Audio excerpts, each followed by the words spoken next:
बारामती लोकसभेबद्दल देवेंद्र फडणवीस आणि हर्षवर्धन पाटील यांच्यात चर्चा। सर्वच घटक पक्षांनी युतीचा धर्म पाळला पाहिजे, हर्षवर्धन पाटील यांचं वक्तव्य।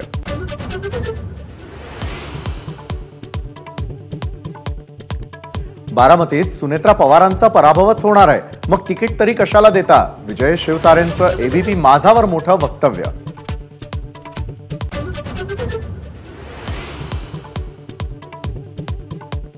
गटातटाच्या राजकारणाला रोहित पवार आणि आव्हाड जबाबदार। रोहित पवार राष्ट्रवादी सोडायला तयार होते, पण जयंत पाटील सर्वेसर्वा होतील या भीतीने पक्षात राहिले, अमोल मिटकरींचा आरोप।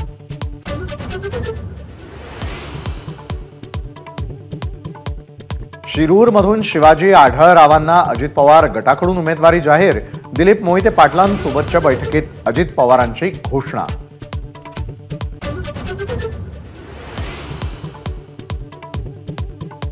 शिवाजीराव आढळरावांना चौथ्या पक्ष प्रवेशाच्या शुभेच्छा। अमोल कोल्हेंचा टोला। आढळरावांच्या राष्ट्रवादीकडून उमेदवारीच्या घोषणेनंतर कोल्हेंनी डिवचलं।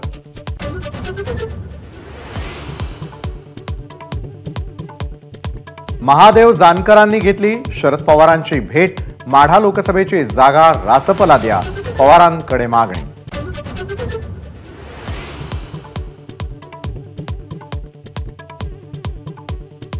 पंतप्रधान मोदी पुन्हा पंतप्रधान होत नाहीत, उद्धव ठाकरेंचं भाकीत।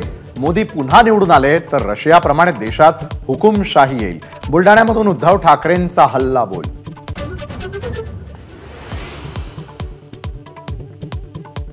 उपमुख्यमंत्री देवेंद्र फडणवीस आणि खासदार उदयनराजे भोसलेंमध्ये मंगळवारी रात्री 2 तास चर्चा। सातारा लोकसभेचा तिढा लवकरच सुटण्याची चिन्ह।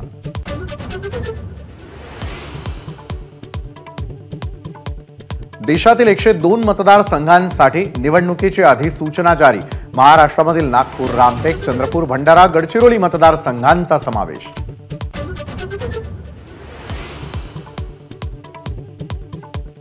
भूषण गगराणी यांची मुंबई महापालिका आयुक्तपदी नियुक्ती। सौरभ राव यांची ठाणे तर कैलाश शिंदे यांची नवी मुंबई महापालिका आयुक्तपदी नियुक्ती। एबीपी माझा, उघडा डोळे बघा नीट।